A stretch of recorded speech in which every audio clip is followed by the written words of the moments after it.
Hey everyone, it's Lovenji here, and welcome back to Populous the Beginning, Undiscovered Worlds. Today we're going to be taking on Mission 10, Fortress. It's an interesting mission with an interesting mechanic, and I can't wait to show it to you. It does feature a fair amount of speeding up, but hey, it'll make sense when we get this mission underway. So, this is Mission 10, Fortress, and as you can see I'm wasting no time in getting the speed up function going at full force. What we're essentially doing is just building up our tribe. You see there is a mountain on the horizon. That mountain actually indicates the vision radius of the Dakini. So the unique gimmick of this mission is the Dakini are in a mighty land-based fortress, surrounded by guard towers with an impressive population and an even more impressive army, as well as a very impressive repertoire of spells. The challenge for this mission is to build up your tribe without getting detected for as long as possible, and then once you've been detected, fighting it out with the Dakini. Once the Dakini detect you, they will attack you repeatedly, even at the cost of their own population, and you'll see towards the end of this video they'll continue to attack me even when all they have is Braves. So the important mechanic about this is exactly that. We are to not be very mindful of these warriors that tease going close, and they are to bait you into attacking them. As you can see, they almost bait me a number of times. But we're going to build up and upgrade our tribe as much as we physically can. I go for a boat hut there because there is actually, on the other side of their fortress, a totem pole, or a stonehead. Now, I pray to this stonehead expecting the Armageddon spell, because as you can see there is a guest spell in the game. And I'm wrong. So it shows how much I know about this mission at the time I was recording this, in that I actually got it wrong. I make a preacher just to protect myself. If those warriors go across the horizon, he is invisible, but he will be able to preach any warriors that try to get into our base. The moment you engage contact with them, even if you kill them, they count as detecting you. And so you want to make sure that you've got all the spells available to you and the sufficient tribe size to be able to deal with it. I'm using invisibility to just stop them seeing the preacher for as long as physically possible. And I realised that you can't actually refresh invisibility until it's expired, so that was a learning experience for me. I'm using the land bridge to flatten down this hill because that actually gives you even more building space. And as you can see by the shape of our land and the size of it, building space is a precious commodity that you don't have anywhere near enough of to really be able to take on the Dakini. So we're just land bridging our way into a bigger tribe. Constantly keeping an eye on those warriors, making sure that they don't cross that threshold, and just flattening out this land as much as I can. As you can see, we can build outwards this way. Now, they never really teach you this in the campaign, to use land bridge to increase your land. They only really ever make you use land bridge as, well, a bridge. But what you can do is you can stand at the edge of land and cast across to another part on the same edge, and because of the way the width of the land bridge works, you will create more land for yourself. This is something that most Populous players will do, either in official content, multiplayer, or in special fan-made campaigns. In fact, a lot of the Tikkel's Journey playthrough, the later missions will feature me doing exactly that, because Imp Boy does never gives me enough land. So it does seem rather boring. We're coming up towards the end of the sped up segment, as the Dakini will eventually detect us. And by detect us I mean I start the fight. I think I'm ready because of course I've got my firestorms, I've got my volcano, and at this point my tribe is slowly expanding outwards. So I'm thinking we're probably about ready. Realistically, I should have left this for a touch longer, but I chose not to in the interest of keeping the mission interesting. So the speeding up has terminated, and as you can see, I take a pot shot at a fire warrior in a tower, and that is all it takes to let Dakini know that we are here.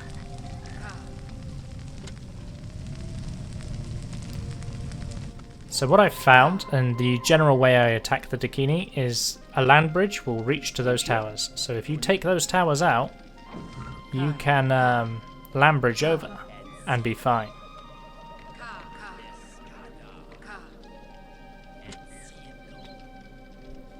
So I've got my preacher doing his job.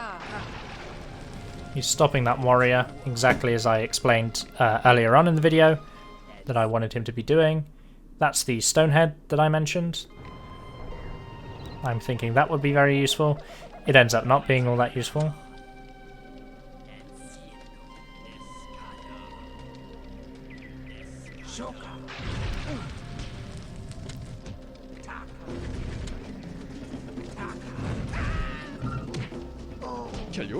So the preaching goes horribly, horribly wrong.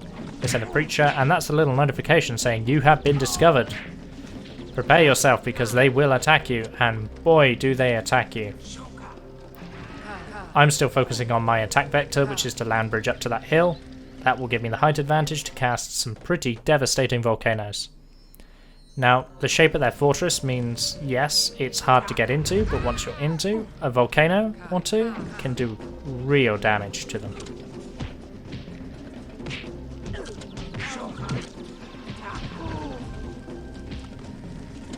That warrior is doing what warriors do and just cutting a path through my braves. And if you pay attention to the minimap, you can see the gathering of red as the Dakini are launching an attack. I use a firestorm here, thinking it will work. And then don't pay enough attention to keep myself alive, it seems. Have to stop the firestorm. Firestorm is a very mana expensive spell, but as you can see, my firestorm only makes the shaman run away. It doesn't kill her, and it doesn't stop her.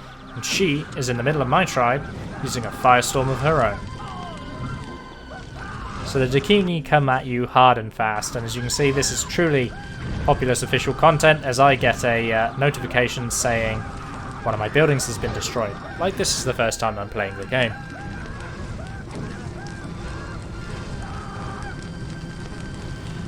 So, having done her damage, she'll retreat, but it will be mere moments before she gathers up her forces again and strikes us a second time. I've got Braves being idle, well, not being idle, working to generate mana, but not focusing on the repair effort to replenish the damage that she's just dealt. So I get them off the fire and back into their duties, while I wait for us to respawn.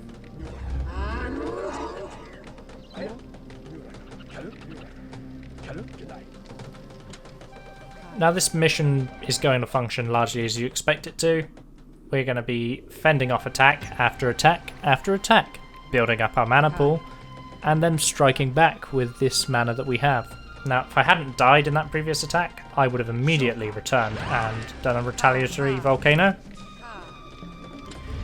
But because I died, I spawned into another attack, because, as I said, the Dakini come at you repeatedly once they detect you.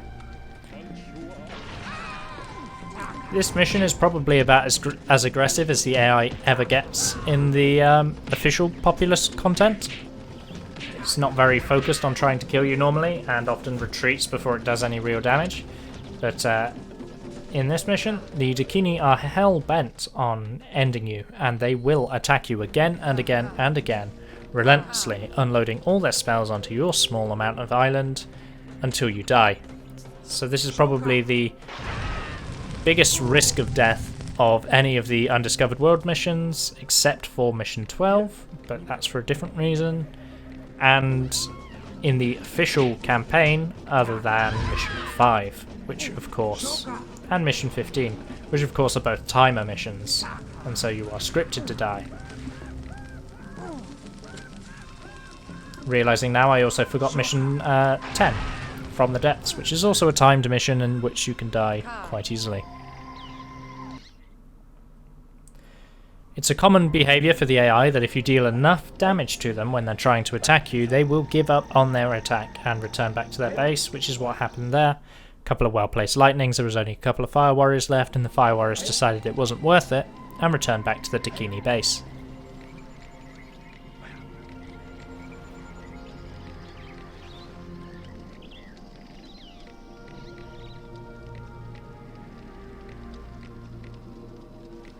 But all I'm doing now is just checking the status of my huts, making sure they're fully populated, making sure the idle braves are now working because they are as populated as they can be and as upgraded as they can be.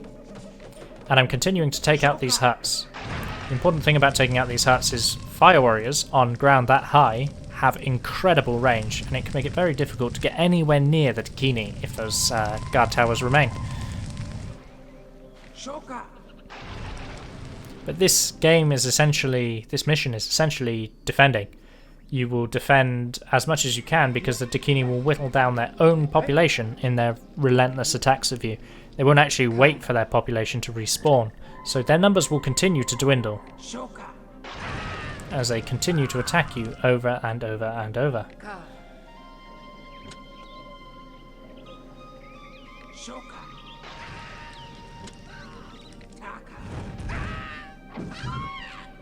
Now, Bullfrog themselves were aware of the defensive nature of this mission because they actually take the Swamp spell away from you. As you can see from our spell list, we do not have access to Swamp and we don't have access to Hypnotize or Magical Shield. Some of the best campiest spells for making your base impenetrable have been taken from us. So they really wanted this to be a challenge for you to hold. Again, we've dealt significant enough damage that the Dakini run away, but this is the third or fourth attack we've now had to hold off.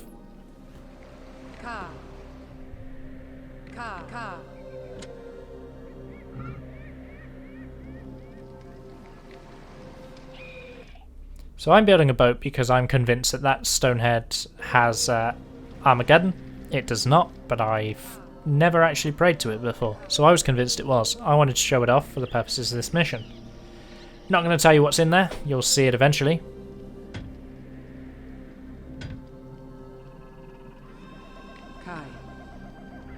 But we're back to making land. So as you can see, I'm able to create land by standing at points and casting land bridge between them. You don't have to use land bridge to create a bridge. In fact, that's probably its least common use among Populous players. You'll find on multiplayer maps it's often used to repair the damage dealt by earthquake.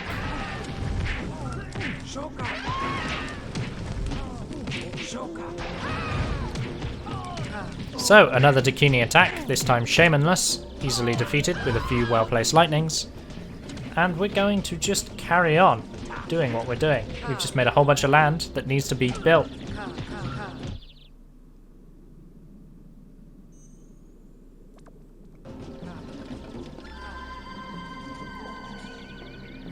You start learning to do a lot with a little when you play Populous. Dying in Populous tends to be quite a slow process. Very rarely do you just lose. Then you slowly lose advantage of the mana, and consistent attacking becomes difficult to keep up with, and slowly but surely your tribe gets smaller and smaller and smaller, which makes dealing with each subsequent attack harder and harder and harder, and eventually you gain defeat.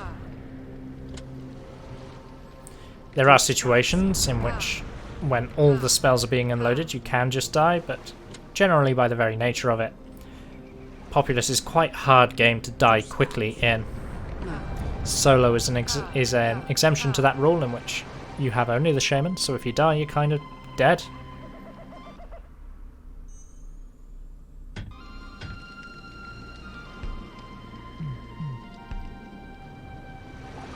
But here we are, just building huts and wasting time.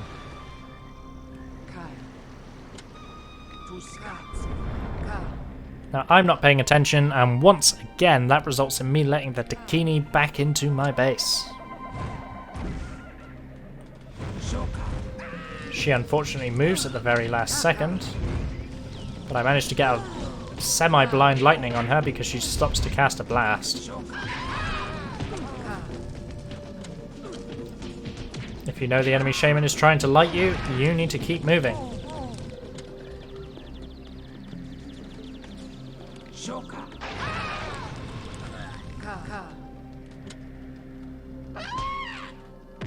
Take a fist fight with this warrior for absolutely no reason, other than I really don't want him to survive. So, I've played this mission a number of times. It's one of my favourites of the Undiscovered Worlds series, partially because it's just different. And it plays to my style, that kind of turtley uppy, let's just do what we want style. That those of you who have watched my channel long enough now know that I tend to default to when I'm panicked and don't know how to do a mission. I tend to just default to the let's be as turtley as possible, get our early swamps, get our early hypnotizers, and just hold out until we know what's going on.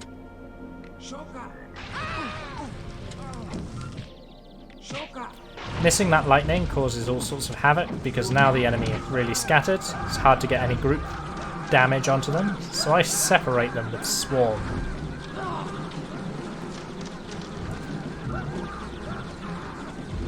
The panic of the enemy tribes makes it very useful for me, but I'm getting fire warriored, so it's hard to win any fistfights with creatures while getting blasted around by fire warriors.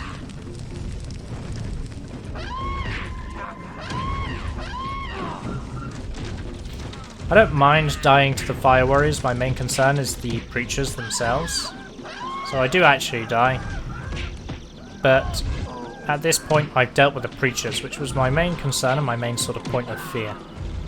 Dying as a shaman when there's a bunch of preachers in your base and you don't have any preachers of your own is pretty much the worst thing that can happen to you. Now, I could train my own preachers, that's true, and I have the capacity to, and probably the new me, having played Tikal's Journey and learnt from some of the loyal commenters of my channel, such as Impboy and Jordan, probably would have built a few more troops, but at this point, it just doesn't occur to me because it's not how I play the game normally. This is coming from someone who obviously does not play Populous online because I'm no good at it, and tends to stick to single player content. But still.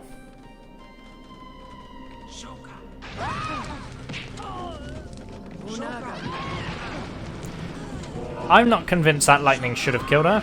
I thought I missed that. I was pretty sure I missed that. But she died to it, so I wasn't going to complain. Throwing out some pretty bad inaccurate blasts here.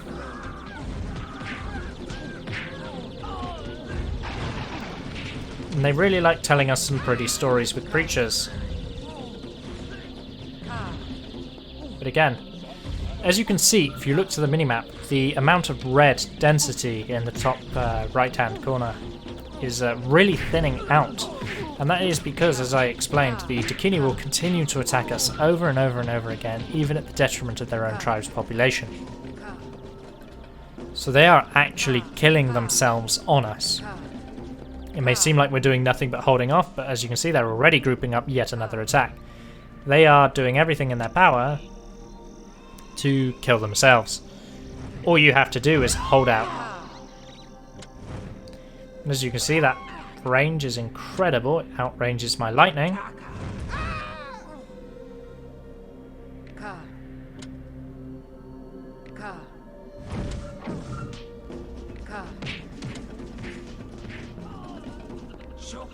And they're launching yet another attack.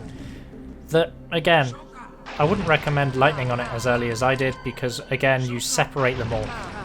I got a few good actual contact kills, but otherwise I separated all the army and it made it very hard to deal with. And their preacher's trying to tell a story, but once again we're going to go and interrupt it.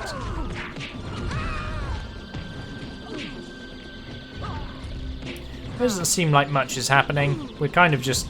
We've only looked at our own tribe for the whole mission. But keeping an eye on the minimap, you can see just how much the Dakini numbers are dwindling, as they're already, again, trying to form up yet another attack.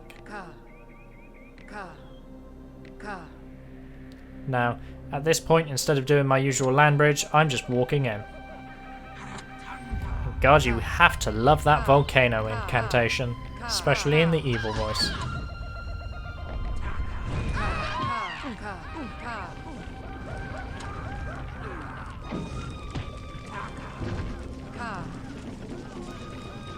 So that lava does a significant amount of damage to the Dakini. Any building touched by lava loses 1 wood stage of HP as it is ignited, same as being hit by a lightning. All men touched by lava instantly die. An AI shaman will also die to lava, though a player shaman will not because they will use the They will use spells to animation cancel lava 9 times out of 10. Which is a cool little mechanic you can do, by the way. That's often the purpose that Convert serves after the early game. Once you're done with the Wild Men, you can use 4 charges of Convert to cancel lava damage from earthquakes. So when you're stood on lava during an earthquake and you think you're about to die, you can actually cancel all of that by spamming Converts. The lava damage animation in which the shaman runs around is considered an animation and therefore can be cancelled. Animation cancelling is a big thing in Populous. It's often you'll see good players cancelling their spell animations by giving move commands immediately afterwards, and so on and so forth. So here I am. I'm confident after that volcano that I've got the mission under lock. That's caused a lot of damage to their buildings because they're quite enclosed. I took out a large amount of their population, so they're even more dwindled than previous because of all the attacks they've been doing. So I decided to go and get myself an Armageddon spell. Again, I know Armageddon's not in that Stonehead, but at this point in time, me the player believes it is, and so I'm going to go and get it. And I'm sorely disappointed in what I find.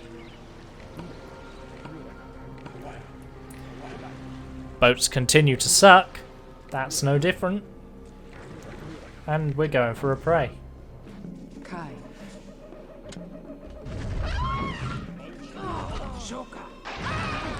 I was one more Fire Warrior shot away from dying there, and that would have been bad. Not saying that this is good, but it could have been much worse.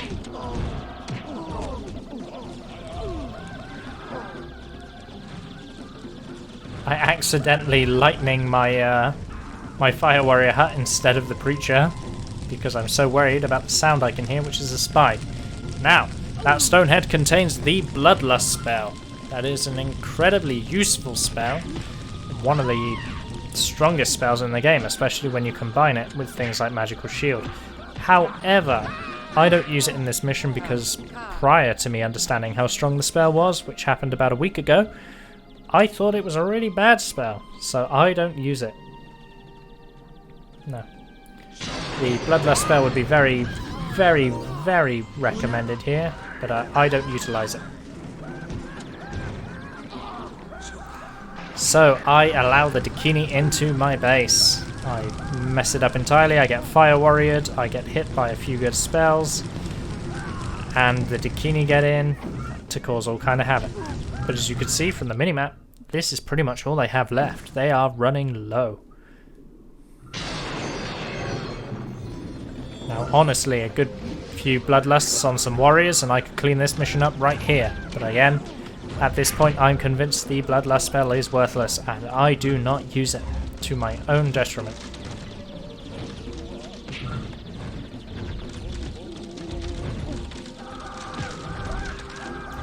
Those Fire Warriors are kind enough to stand grouped together, so we're going to hit them with the lightning.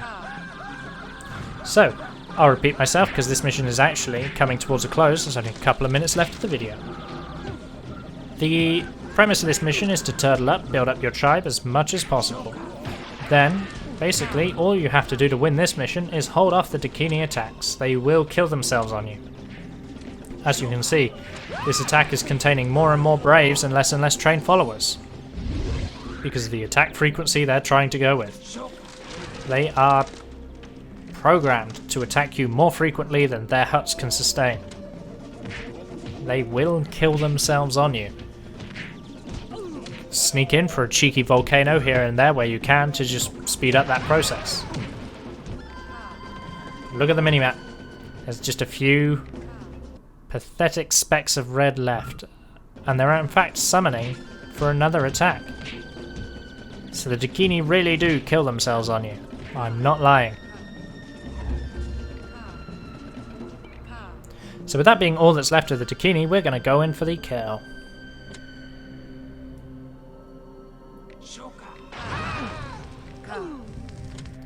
Again, as I said, the AI will retreat when it takes significant enough damage, which it believes it has here. We are going to Volcano, and we're going to run in with a Firestorm.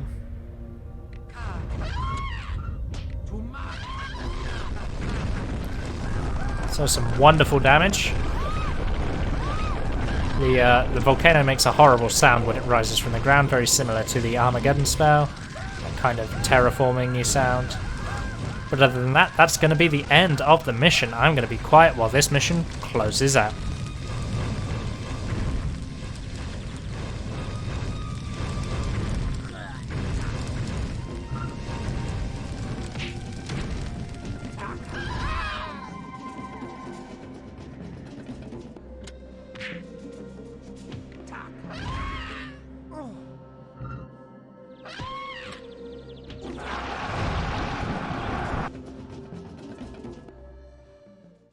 So as you could see, speeding up in this mission was kind of unavoidable, or just having a very long video.